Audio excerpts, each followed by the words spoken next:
Hello there, YouTube.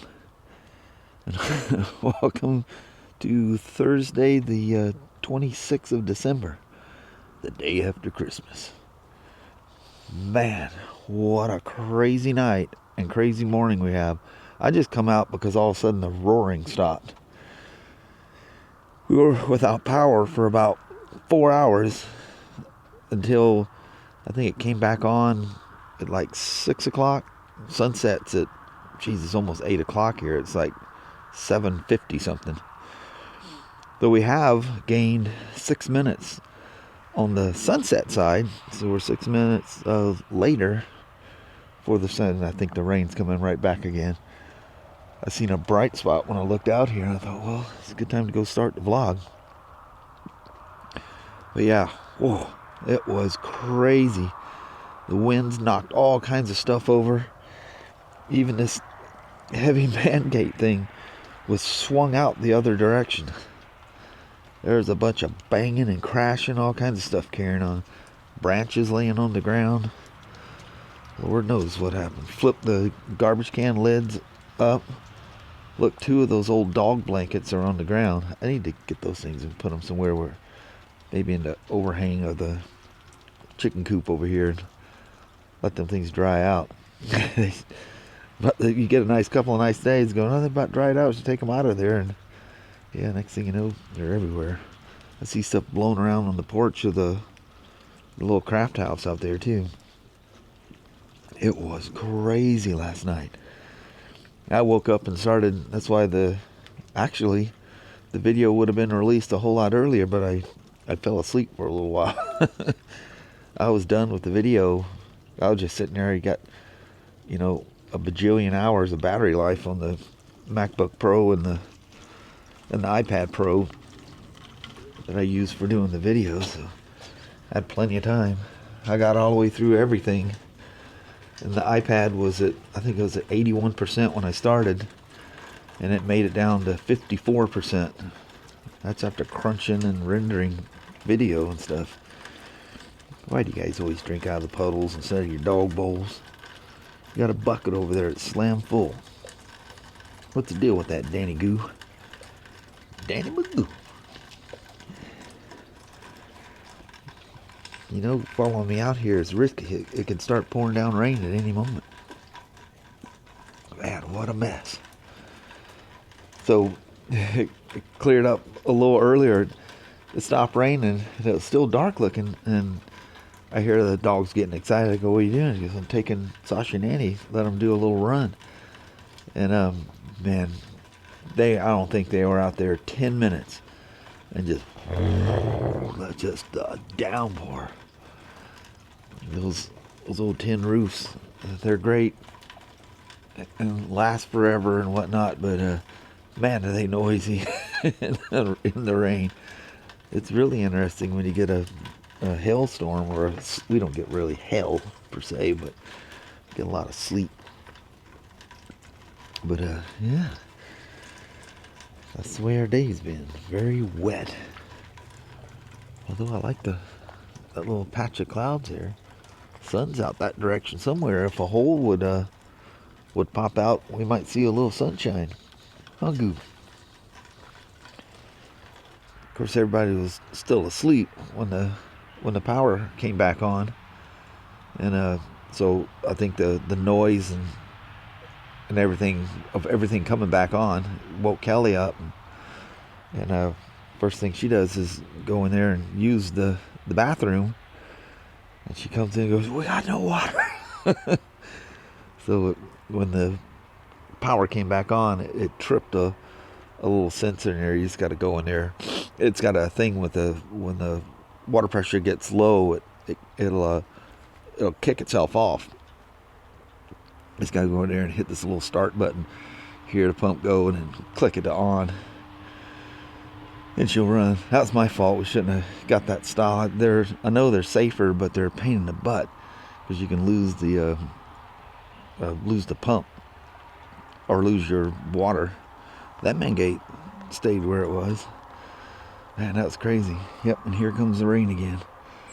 But anyway, welcome to the day. Don't know what we're going to do today. but it's gonna be a wet one, that's for sure. I don't think I think there's actually, when we go, not this coming Monday, but next Monday, not the one coming, when we go back after the New Year's, I think that's the first day there's a break in the weather. I'm like, that's just absolutely perfect. Listen how loud the highway is and trucks and stuff going by, because of the wet roads. It just makes them so much noisier. You just kind of lost following me around there, Danny Goo? Oh, Danny. Why don't you just stay in the house where it's nice and warm and dry? You always got to follow the old man around. Alrighty. Well, I went in there after I talked to you last. Had lunch. Kind of kicked back and relaxing after eating, and watched a couple of videos. And Kelly got a big screen TV for Christmas. So we went into a crazy, probably several hours, because we decided to take most of it. We didn't take the Christmas tree down, but all the other decorations and little trinkets and stuff that Kelly does for her Christmas decor. Took all that down and rearranged everything. Got the new TV all set up, and man, there's a lot to that. There always is that thing when you get a new TV and you got to sign into different accounts. You were just like directly in the way.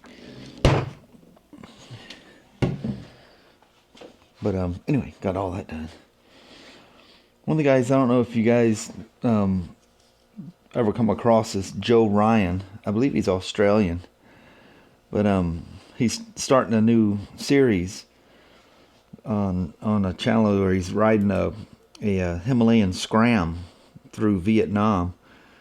I just watched the first episode of it, but man, I see guys doing that stuff, and man, I'd give anything to fly to Vietnam, rent a scram or a Himalayan, and just go adventuring around the country like that.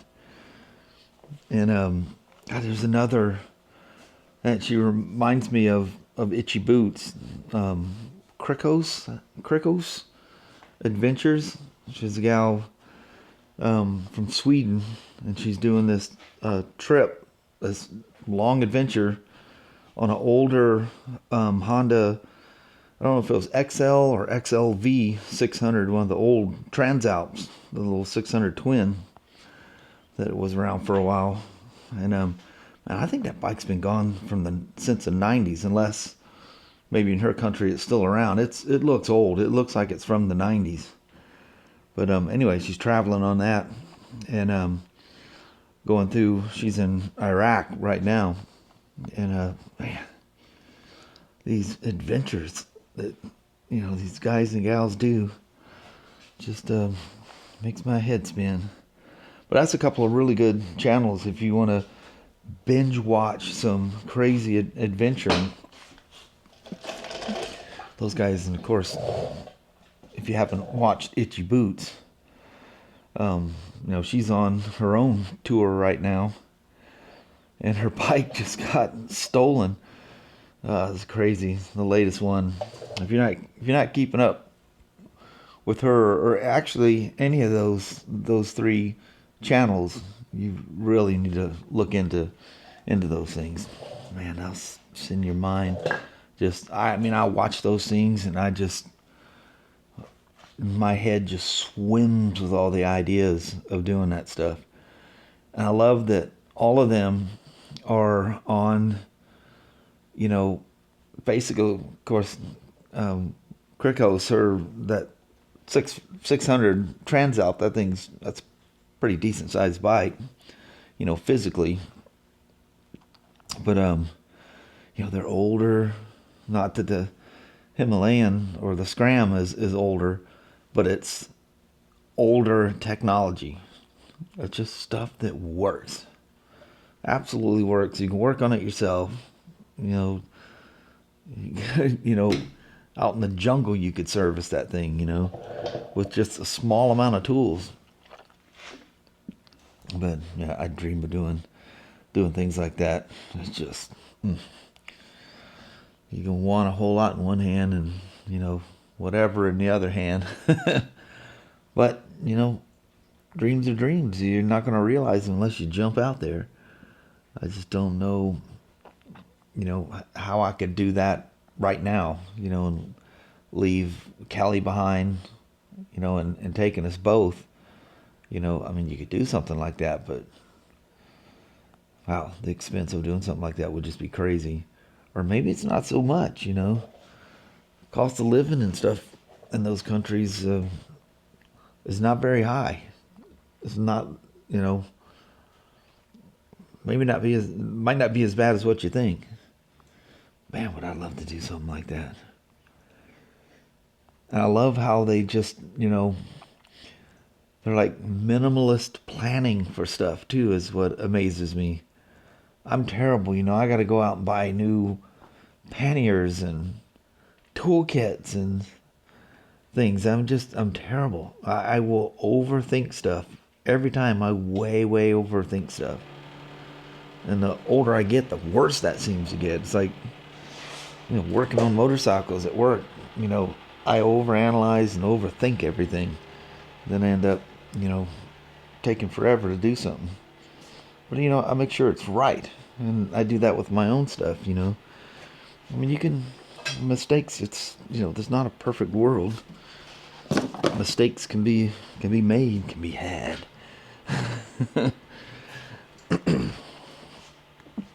I love that old thing. That Grom, I don't know what we're going to end up doing with that thing. I don't think Kelly is, I mean, she loves it when she rides it, but what she wants to ride is her flirty, you know. She wants to take that freewheeler out for whatever we're doing. I think it's just she's so much more relaxed. She just enjoys it more. And I don't know. At some point, you know, when, you know, I probably ride this in the DR least. Of course, the iron's kind of getting that way too. But you know, it's that time of year. I'm not going to ride any of these. I'm not going to take any of these things out in that mess. If I had an emergency or something, there's no emergency. I've ridden for so many years, and I would hate to even fathom the amount of miles I've traveled on motorcycles. I just don't. I'm at that point, you know, I love my stuff and I'm taking care of it. I'm not going to just go out there and needlessly go riding around in the rain and the muck and stuff. Like I always say, if it's part of the trip, that's part of the trip. You deal with it later. But I'm not purposely going to go out. You know, years ago I commuted on motorcycles. I mean, Kelly and I, it was only on special nights and it was pouring down rain that we didn't ride a motorcycle. I mean, most of the time, because, you know, she lived in Kelso and I lived in Longview, you know, it rained so light back in those days that, you know, I wouldn't even dress up, you know, rain gear and stuff to go riding. We didn't go very far, you know. You go goofing up in the hills and stuff like that. If we were going any distance, you know, we put some rain gear on. Of course, rain gear was a whole lot different than what it is nowadays. Man, they got some good stuff now. And all the heated gear and all the cool stuff you got. But why is that alarm? That's an old watch that used to be on my DR650. Oh, the time's off by a mile. Something happened at 12 midnight or 12 in the afternoon. I have no idea. But it's set for something. Gotta love your motorcycles. I'll tell you, cool. You know, I've talked about that CB1100F. There's a little bit of story to that. Because I was at York Honda at that original building, which is Carl's Towing now. I was putting a whole lot of bikes together. I did a lot, after work. And even if it was slow in parts, I'd go back there and work on a bike. But anyway, we got the very first, we knew about it, the 1100F. It came out in 1983. It was introduced in late 84. They usually do the new model release in September. So anyway, we knew about it since September of 82. But anyway, it finally comes in, the first one, and I put the thing together, and of course I was young, really young, and put the thing together, and part of the deal was the same. You had a check-off sheet back then. It was this multi-sheet carbon paper thing that you did the, set up in PDI thing you wrote, that you signed off, and that got attached to the bike, And back then, well, I don't know if it still does. I think the only time the manufacturer gets involved is if something happens and it's related to setup or PDI or improper setup or PDI. You better be able to produce a copy of it. And if something really goes wrong, the lawyers are going to be there, and they want to see that, and want to see who signed it, what their credentials are. And that's a legal binding document. I've seen some stuff over the years, and I've heard some even worse stories, going to manufacturer training. Kawasaki was probably the best one, or maybe the worst, because of the circumstances, but the best one about, basically talking about cases where technicians, end up in prison. And I mean, it can get that serious. If you don't know what you're doing, you don't need to be touching these things. Anyway, I take that CB1100F for a ride, and I just went down Vandercook, just down to the end, and took a little scooted back, and I showed you a part of a test route I did when Kelly and I were, we went to that grocery outlet to get that $3 turkey, which was very, very good, by the way. Extremely good. But anyway, I take the thing for a test ride. It was, like I do now, my little parking lot rides. It's, less than a mile.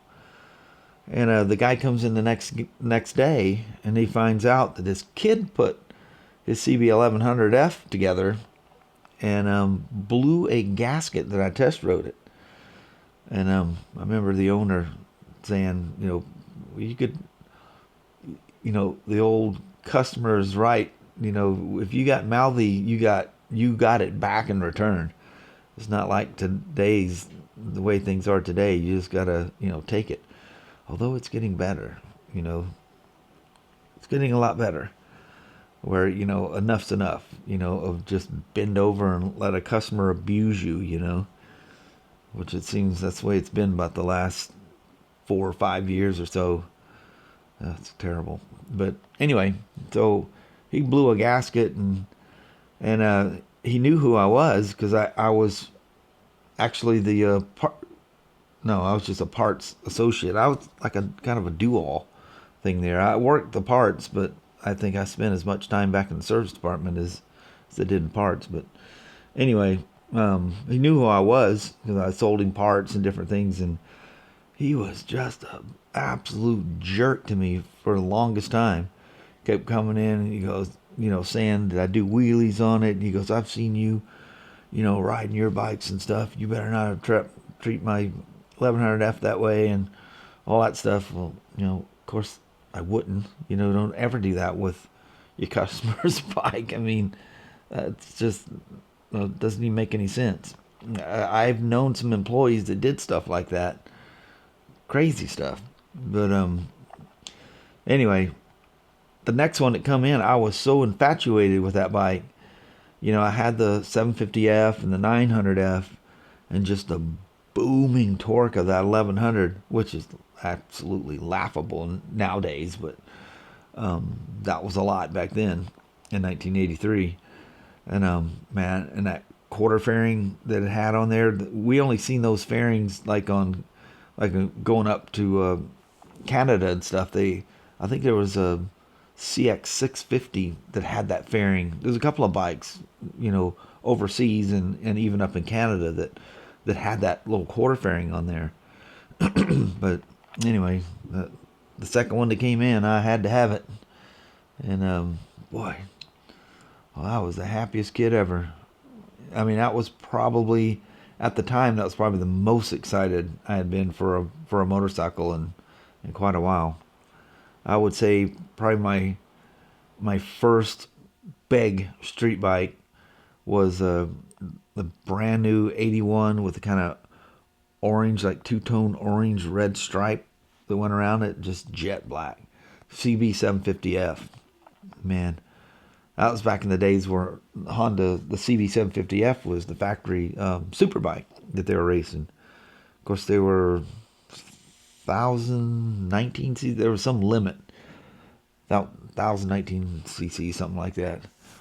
Which, as it kind of turned out, it had the cylinder bores of a 900 with a kind of a stroker crank or something like that. I forget how all that worked out, or maybe it was just a stroker crank with the 750 bores. I don't remember how it worked. But anyway, the 900 was a cool bike too, and I didn't do a whole lot with that one though. I didn't keep that one for very long for some reason. I mean, it was definitely faster than the 750, but I just wasn't as impressed with the 900F. And so when the 1100 came out, I was all about that. Totally different. It was like riding a 750 with a big bore kit. They were popular at the time. But anyway, man, I like immediately took that thing to the racetrack. Took it to Canada and Seattle and Portland, and did well on that thing. Actually did really well on it. It had a weird thing. There was a certain turn at SIR, which is Seattle International Raceway, and up at the Mountain High Racing facility in Coquitlam, Canada. And anyway, there's a couple of turns that thing would get into a crazy head shake. And I think I was, before I quit, I ended up going to, when 84, the CB750F Interceptor came out, or VF750F. I started racing that, and I think that 750 probably had close to the horsepower of that 1100. It was a whole lot lighter and handled like a dream. Any of you guys that were around when those were around. But yeah, she would get into a violent head shake, and I was working on getting a steering damper for it, but the 750 Interceptor caught my eye for racing, and that was the end of that. That 1100, boy, she was a smoker. And before, I got rid of the 1100F, I put some, I think it was Andrew cams and a set of Mikuni big bore carburetors with open K&N filters on the back, believe it or not. I learned some stuff over that. But yeah, she was fast. She was hecka fast. And the assistant sales manager at Portland Honda, when York's closed and I went to Portland Honda, he ended up buying it from me. And he rode the heck out of it for a while. And I think the CBR 1000F, which was the Hurricane.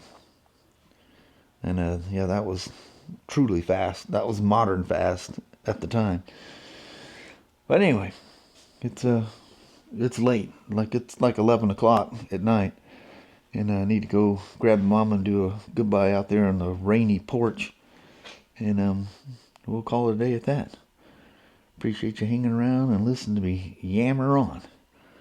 And yeah, I ended up getting busy doing housework stuff today and binging on some videos, and that was very nice. Very nice. Not much good for vlogging doing that, but it was fun. All right, I'm rolling out. Well, hello there, YouTube. Needless to say, the rain hasn't stopped.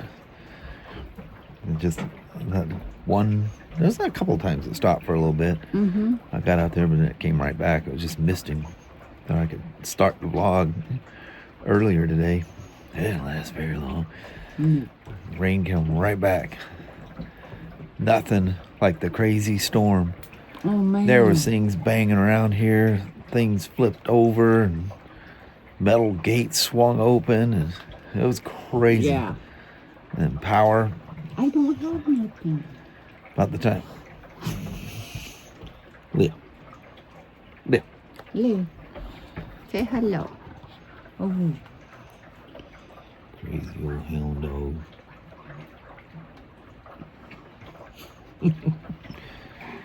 Don't start howling. No. You can get him going. Can't shut him up. No, it can't pet him because then he's just on forever. Oh, Mama, she's in heaven in there with her TV. Yes, I am. I can see it. It's so big. She's all glued to that thing. That old Vizio we've had literally for years. Yeah, it's still good TV. That thing's easily 10 years old. Picture's perfect on it. Oh, yeah. It's smaller, though. You remember we got that thing that was considered huge. Yeah. Like quite huge. But she's been a trooper. She's been through a lot. Still hanging in there. Yeah, she's still good. So I wrapped her all up in the bag stuff that the new one came in, and if you ever need a TV, we got one to back up one if it conks or something, you know. Exactly. Boop. Hold on, got a TV right here. Yeah. Let's go get it. Yeah. But anyway, on a very chillax day, although crazy with all the Christmas stuff inside the house, getting undone and undoing the old TV, redoing it because things are different, you know, cables, and doesn't need as much stuff as the old one did. And rearranging stuff. Yeah. Took hours. Yeah. Took quite a while. I even sat there, we watched a few videos on YouTube. I was getting all our stuff all signed up, you know. And we sat there and watched 2 or 3 of those things. Those things are good. Yeah. Is that first responders?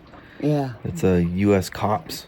It's actually a team of German.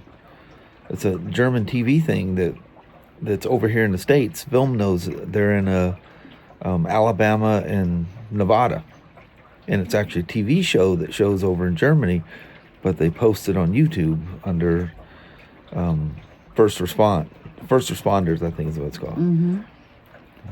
But anyway, those things are good. Yeah. Super high quality. They're making it for TV and just porting it over to YouTube. It's really good. Mm-hmm.